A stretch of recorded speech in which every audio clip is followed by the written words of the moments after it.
Usap-usapan ngayon sa social media at showbiz circles ang umano'y pag-amin ni Jake Cuenca tungkol sa tunay na estado ng relasyon nila ni Rabia Mateo.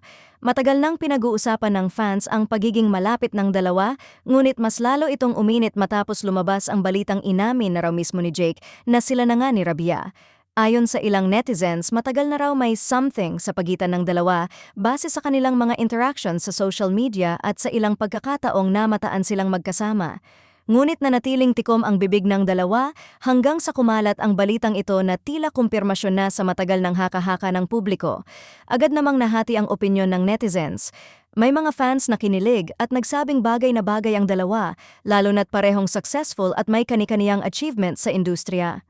Para sa kanila, tila swak ang chemistry ni na Jake at Rabia, isang aktor na kilala sa kanyang pagiging intense sa roles, at isang beauty queen na hinahangaan sa kanyang talino at grace. Gayunpaman, hindi rin nawala ang ilang skeptics. May ilan na nagsasabing baka isa lamang itong publicity stunt o kaya'y bahagi ng promotion sa posibleng proyekto. Hindi rin maiwasan ng iba na balikan ang mga nakaraang relasyon ni Jake, kaya may mga nagdududa kung gaano kaseryoso ang bagong ugnayang ito. Samantala, may mga netizens din na pumupuri kay Rabia, sinasabing deserve nito ang maging masaya matapos ang ilang pinagdaanan sa kanyang personal na buhay. Para sa kanila, kung totoo man ang balita, suportado nila ang dalawa at umaasa silang magiging maayos at pribado ang kanilang relasyon. Sa kabila ng lahat ng ingay, nananatiling palaisipan pa rin sa iba kung gaano katotoo ang naturang pag-amin.